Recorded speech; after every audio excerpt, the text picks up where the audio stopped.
Rex Harrison stars in another intriguing adventure transcribed from the private files of Rex Saunders.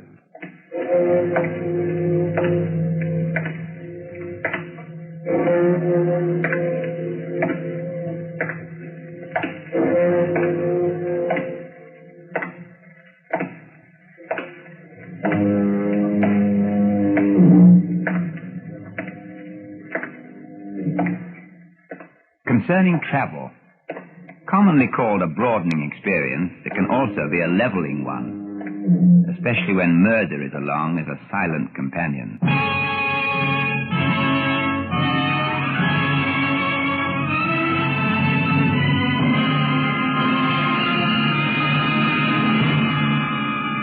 And now, the private files of Rex Saunders.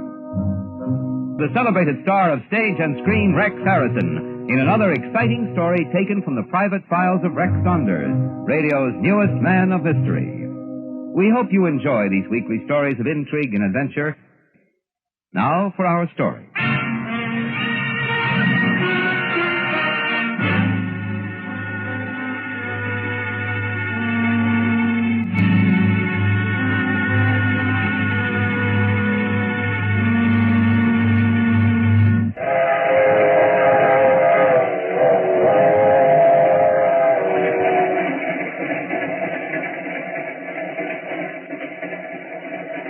I was resigned to the tedium of a long train trip when my eye caught sight of a bit of promised relief. The woman in black who sat across the aisle from us in the dining car. She was blonde, pretty, and pert. And best of all, she was stealing friendly little glances in my direction. Well, Rex, what do you think of it?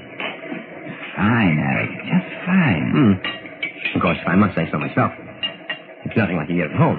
Oh, it's not bad. No, not bad for a train, but just the same. What? Are you not eating? I'll get around to it presently. Just now, I'm...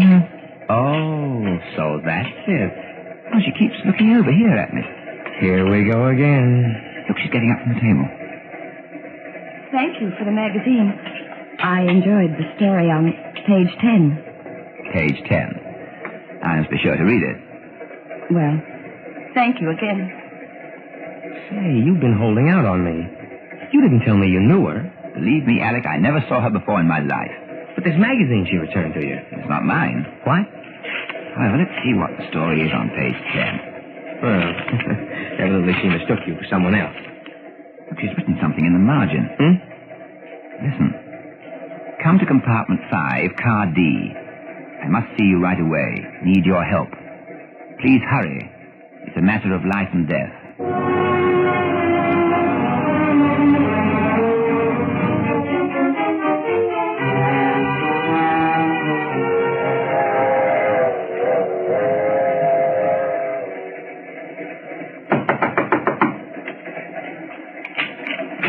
Yes, what it... Well, here I am. Oh, it's you. Come in. Said the spiders would fly. Did he follow you here? Follow me? The man in the blue suit. What man? What blue suit? He had a scar on the left cheek. He was sitting at the table behind me in the dining car. Didn't you see him? Well, frankly, I was much too occupied looking at you. Now, do you mind telling me what all this is about? Oh, put your arms around me. What? Hold me, quickly. It's rather sudden. Not so loud he might hear you. Please, do as I ask.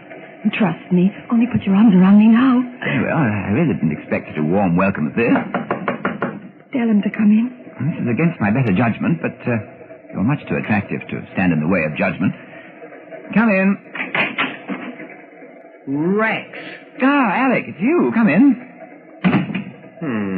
A matter of life and death, eh? Well, Alec, we weren't expecting you. Your friend was helping me. Yes, it was just part of the job. Well, offhand, I'd say you were rather carried away with your work. Say, what's this about, anyway? That message in the magazine. What about that? Well, I was just about to get that from the young lady. By squeezing it out of her? Oh, there's enough of that, Alec. She was expecting a man she's been trying to avoid. That's why she had me embrace her, isn't that right? Yes. Well, who is the man? What's his name? I would rather not talk about it. Probably her husband. No, it wasn't my husband. You have a husband? On that ugly thought, exit Mr. Rex Saunders. No, Alec, not quite yet. Not until I get some inkling of what all this is about. But it's nothing. Now, I'm sorry, but I'm insistent on these matters, Mrs. Dixon. Jean Dixon. Well, at least I've got that much. And, where is Mr. Dixon? He's on this train. Well, she certainly gets around. Maybe we'd better wait here until Mr. Dixon returns. Yes, we'll wait for Mr. Dixon. It won't do you any good. No? Why not? Because my husband is up in the baggage car. The baggage car? Yes. He's there in a coffin.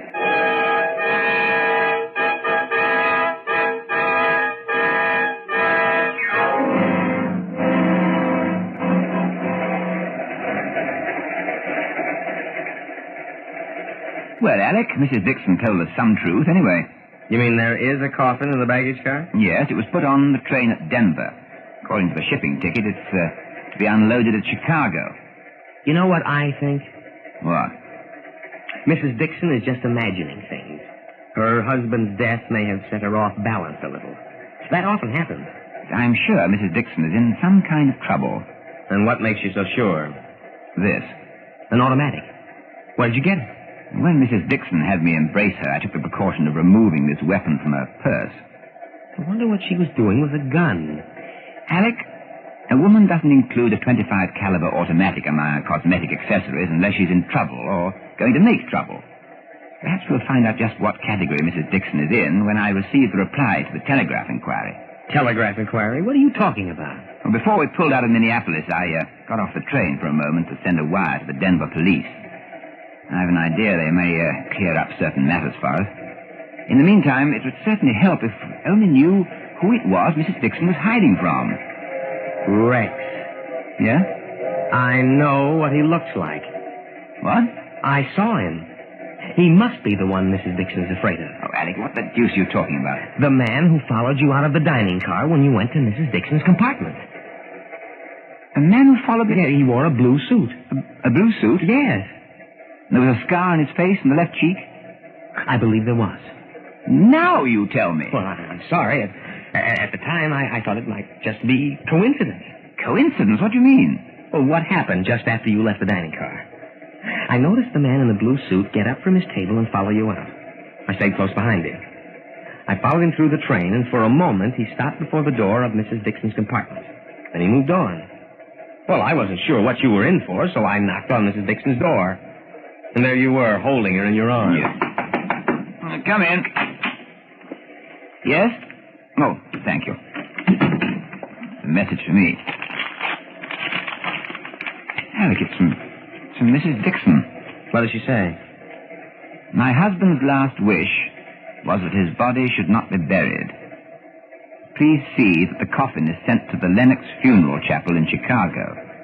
They have my instructions. Well, that's odd. Why is she asking you to see to it? Wait, Alec, there's more.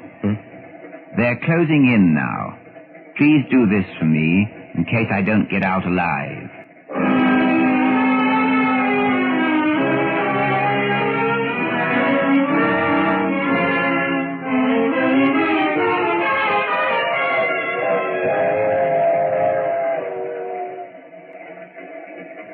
Rex, I don't like the looks of this whole thing.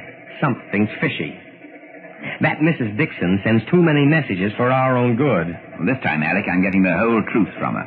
Did it occur to you that we may be walking into some sort of a trap? It has. But fortunately, I'm holding Mrs. Dixon's trump card, her automatic. Oh, here's a compartment. I don't like it, Rex. I don't like it one bit. Mrs. Dixon? Mrs. Dixon? It's Rex Saunders. She doesn't answer. I wonder... Wait. The door's unlocked. Well, this compartment's empty. We just looked through it. Alec. What is it? Her luggage. It's gone. It was up there on the rack when I was in here with her. I told you there was something fishy about this. Mrs. Dixon must have gotten off this train when we made that stop a while back at Minneapolis. That's what happened. No, Alec, she was on this train when it pulled out of Minneapolis Station. I checked this compartment to make sure of that. Then where can she be? I have no idea. But I know one thing. The woman and her luggage just don't vanish into thin air. Mrs. Dixon must be on this train someplace, and we're going to find her.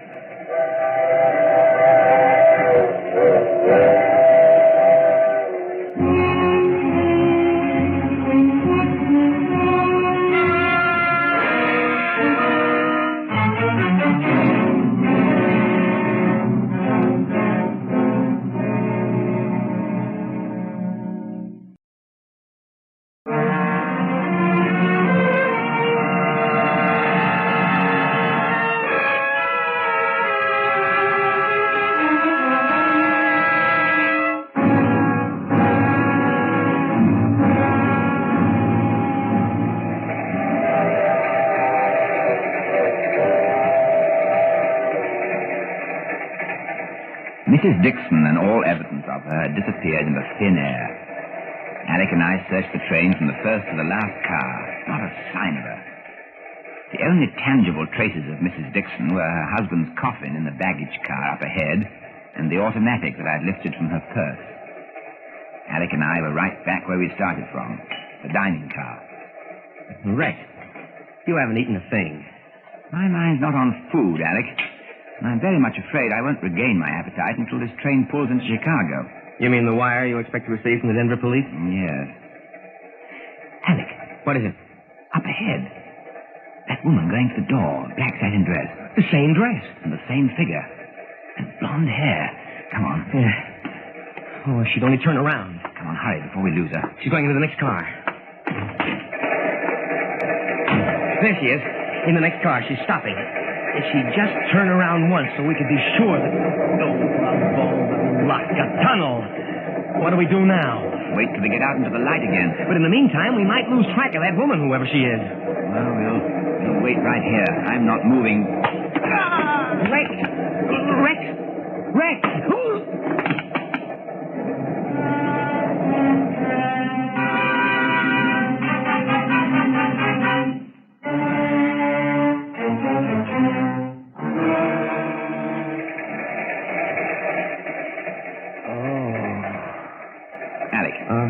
Alec. Huh?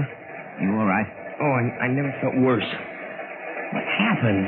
Well, offhand, I'd say we've become unpopular with some of our fellow passengers. But who could have done it? I haven't the slightest idea.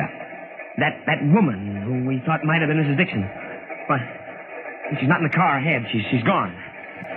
And that isn't all that's missing. Well, what do you mean? Whoever played taps on our heads back in that tunnel snatched Mrs. Dixon's automatic from my pocket.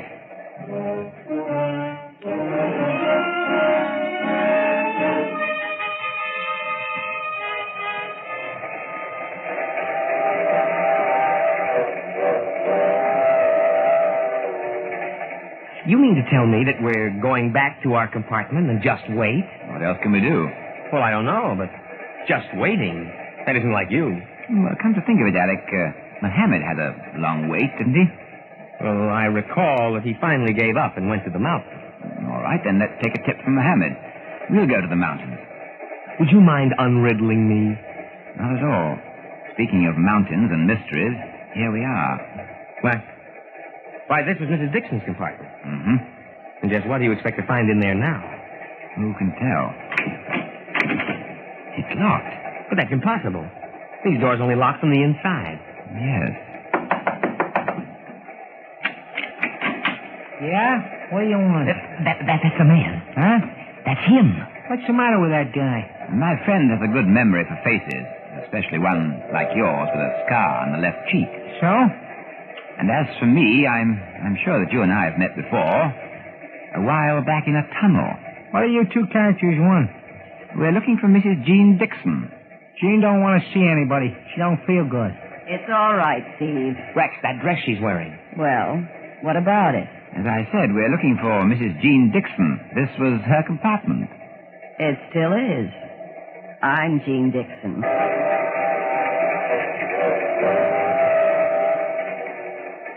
The girl in the compartment was wearing Jean Dixon's dress. And that's where the resemblance ended. I didn't know what game she and the man called Steve were up to. But I knew that Alec and I were playing with dynamite, and we had to be careful that it didn't go off in our faces.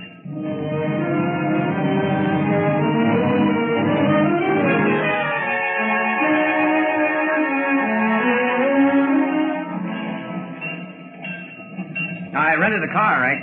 Good. It's parked at the shipping exit as you instructed. What about the wire from the Denver police? It was waiting for me at the telegraph office. Anything helpful?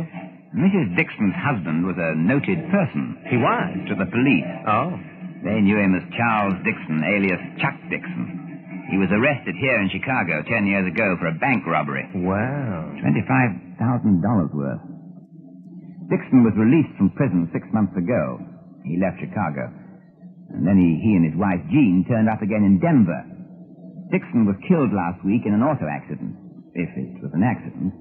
Well, that isn't much help to us. We know Dixon's dead. You yourself saw his coffin on the train, and there it is now, down there on the unloading platform. It's the circumstances surrounding Dixon's death that interest me, Alec. But you said it was an accident. Well, that's the way the Denver police have it listed. However, they had an idea that it was murder, but they couldn't prove anything. And you think Mrs. Dixon was murdered, too? I think so. But we found no trace of it. No corpse. It would be an easy matter to dispose of a corpse aboard a moving train. No, on the contrary. I'd imagine a train would be about the worst place to hide a body. Now, you don't follow me, Alec. I think Mrs. Dixon's body and her luggage was thrown off that train. But what about that woman who's posing as Jean Dixon and that fellow with her? They must be the murderers. Undoubtedly, from the way things look. And you're allowing those two to run around loose? Well, there's nothing I can do about that just yet.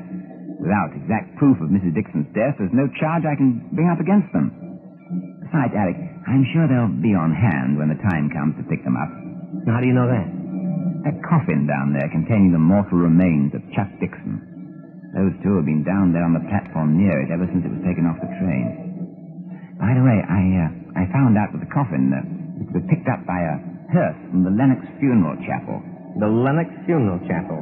That was the place Mrs. Dixon mentioned in her last message to you. Yes. I wonder what it all means. Alec, wait a minute. Down there on the platform. Oh, the woman's walking away from the coffin. Yeah, she's coming this way. Quick, get behind these shipping boxes. I wonder what she's up to. That's up to you to find out. I follow her? Yes. In the meantime, I'll keep an eye on her partner. Let me know where she goes, and don't let her out of sight for a moment. All right. Just let me have the keys of the car. There you are. It's a black Nash sedan. Oh, one more thing. Yes? If I'm not here when you get back, I'll probably be parked outside the Lennox Funeral Chapel. From here on, I'm keeping close tabs on that coffin.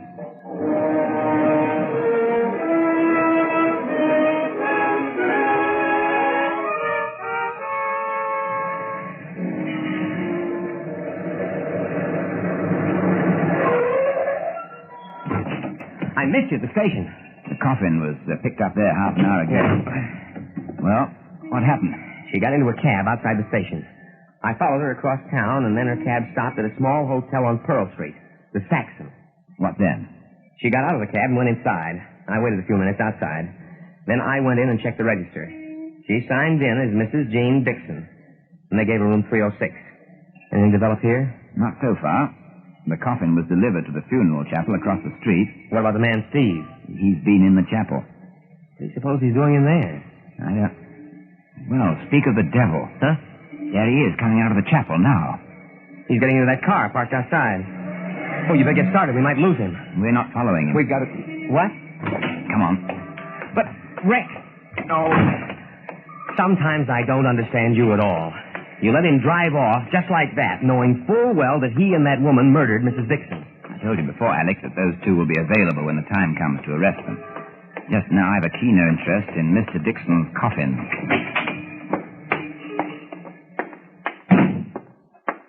It's this room, Alec.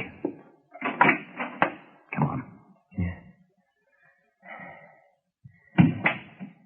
And now that we're here, what do we do? Have a look inside this coffin. Yeah. Look. That man in there. He's breathing. Get back. Oh, get back, you two.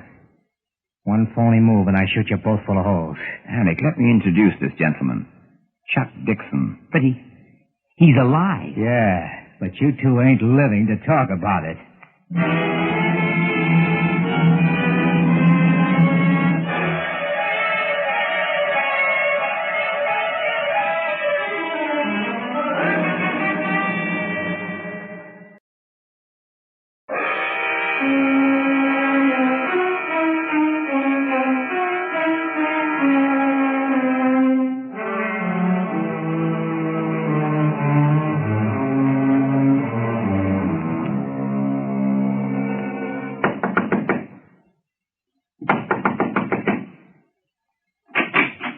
got the money, Gene. It's all...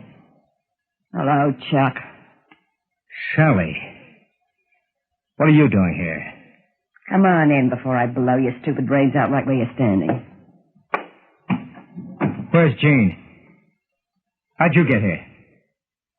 What'd you do with Gene? You got the money in that bag, haven't you? Where's Gene? You and that sneaky wife of yours were going to pull a fast one on Steve and me. Playing dead so you could come back and dig up the money for yourselves. Playing Steve and me for a couple of stupid suckers. Well, we waited 10 years for that money. 10 long years for you to lead us to that bank money. And now we've got it. We got it all for ourselves, too. You didn't want to do it straight with us, so now you're out. Where's Jean? Where is she? Jean? She's dead. What? That's where she is. Nice and dead, just like you're going to be. You killed her. No, Steve did. When Steve gets here, he's doing the same job on you. I doubt that seriously. What? And may I suggest you drop that gun, unless, of course, you want Alec to fire. How did you get here? They came with me. What? Or rather, Mr. Dixon came with us by special permission of the local police. They said you and Steve killed Jean. I came just to make sure. And I'd say that point was eminently settled by the lady's admission. Eminently, Alec. That bag, the money. Oh, yes, the money. That would concern you. Well, rest assured the funds are in good hands, down at headquarters. Now, suppose we all sit down and wait for Steve. You two should be very pleased. That must be Steve at the door now. Let him in, Alec. Let him in, by all means.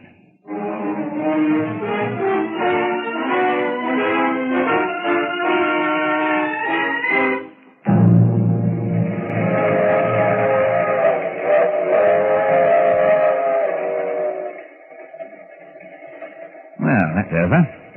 Now for a quiet dinner and a peaceful trip the rest of the way home. Rex. Yeah? There's still some things I don't understand. According to the Denver police, Chuck Dixon was killed in that auto crash. Mm-hmm. And he wasn't killed at all. Well, Chuck and his wife Jean had a neat plan to recover the money Chuck and Steve had stolen in the bank robbery 10 years ago. Chuck had hidden the money before he was picked up by the police, but Chuck wanted it for himself and Jean, so when he was released from prison, he and Jean went to Denver. He thought that if his former partners learned of his death, they'd give up the idea of ever finding the stolen funds. But they didn't give up. No, not at all. They followed Chuck to Denver, and when the police found the body in the car crash, Steve and Sally had an idea that it was one of Chuck's tricks to put them off the trail. But whose body was in that car? Oh, it was a derelict Chuck had picked up. The body was smashed beyond recognition. You know, that was the fright of my life when we found Chuck Dixon alive in his own coffin. I never expected that I'd see... Rex. You're not even listening to me. What did you say, Alec? I said you weren't listening. Oh, forgive me. I was looking at her. Her? That attractive brunette over there across the aisle from me. You know, Alec, I'm sure she's been trying to gain my attention. I knew it. I just knew it was too good to last. We'll probably never get home now.